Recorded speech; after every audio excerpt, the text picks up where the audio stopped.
সরল মানুষের কাছে ঈশ্বর বাধা পড়েন, এ কথা ঠাকুর শ্রীরামকৃষ্ণদেবের মুখে বারংবার ধ্বনিত হয়েছে। আজ আমি এমনই এক সরল বিশ্বাসী বালকের গল্প আপনাদের শোনাব। আপনারা শুনছেন কথামৃতের অমৃত কথা। আজকের গল্প মধুসূদন দাদা। এক গ্রামের প্রান্তে জটিল নামে একটি ছেলে তার মায়ের সঙ্গে বসবাস করত। গ্রামের পাশে ঘন বন, সেটা পার হয়ে জটিলকে পাঠশালায় যেতে হতো। পিতৃহারা জটিলকে পালনের জন্য তার মাকে কঠোর পরিশ্রম করতে হতো। জটিলকে তাই একা একাই পাঠশালায় যেতে আসতে হতো। দিনের বেলায় যেতে তার ভয় করতো না, কিন্তু ফেরার সময় ঘন বনে ছায়া ঘনাতো, নেমে আসতো অন্ধকার। তখন বালক জটিলের বড় ভয় করত। মাকে সেই কথা বলাতে মা বড় অসহায় বোধ করতে লাগলেন। জটিলকে বললেন, ভয় কি বাবা, ওই বনে তোমার এক দাদা থাকে, খুব ভয় পেলে তুমি তোমার মধুসূদন দাদাকে ডেকো। জটিল সরল বিশ্বাসে মায়ের সেই কথা বিশ্বাস করল। সে মনের আনন্দে ওই পথ দিয়ে ফিরে আসতো। এরপর থেকে একদিন হঠাৎ মেঘের আওয়াজে সে ভয় পেয়ে গেল। কাতর হয়ে ডেকে উঠল, ও মধুসূদন দাদা, কোথায় তুমি? আমার যে খুব ভয় করছে। ঘন বনের ভিতর থেকে মধুসূদন দাদার মেঘের মতো গভীর গম্ভীর স্বর ভেসে এলো, এই তো আমি রয়েছে জটিল, ভয় পেও না। জটিলের ডাকে এরপর থেকে মধুসূদন দাদা রোজ এসে দাঁড়াতো। জটিল তার সঙ্গে হেসে খেলে মনের কথা বলে আনন্দে বাড়ি ফিরে যেত। এমন সময় পাঠশালার গুরুমশাইয়ের মা মারা গেলেন। গুরুমশাই ছাত্রদের বললেন, আমাকে সাহায্য করার জন্য তোরা কি কি দিবি বল। ছাত্ররা সব নানান দামি জিনিস দেবে বলে জানালো। জটিল তাদের মধ্যে চুপ করে বসে রইল। গুরুমশাই তাকে ডাকলেন, জানতে চাইলেন সে কি নিয়ে আসতে চায়।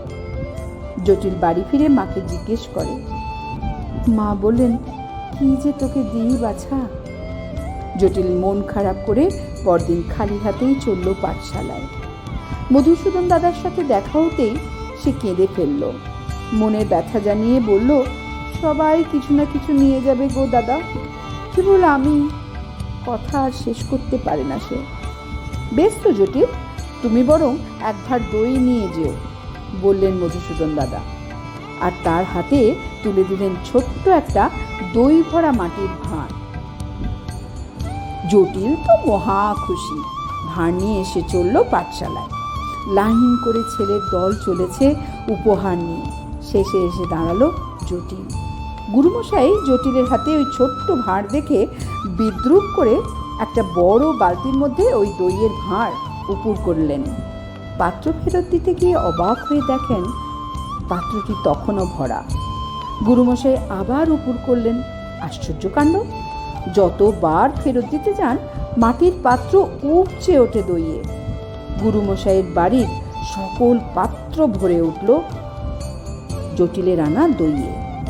গুরুমশাই অবাক হয়ে জানতে চাইল, জটিল, এই দই ভরা পাত্র কোথা থেকে তুমি পেলে?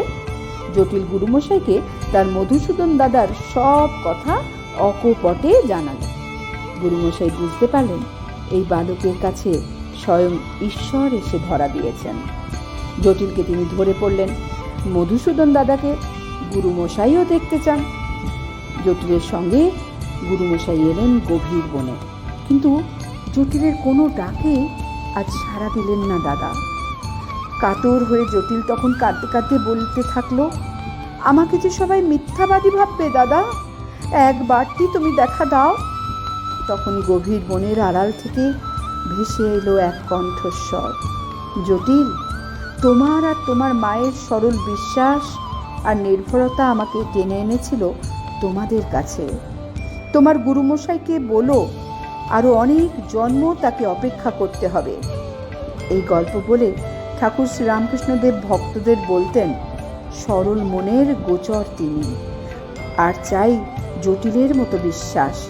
মা বলেছে দাদা আছেন, দাদা তাকে রক্ষা করবেন। মায়ের এই কথায় তার 16 আনা বিশ্বাস। এমনটি হলে তবেই তাকে পাওয়া যায়। কথামৃতের এই গল্পটি ভারী সুন্দর। আপনাদেরও নিশ্চয়ই ভালো লেগেছে। আবারও আসবো কথামৃতের এমনই অমৃত কথা নিয়ে। নমস্কার।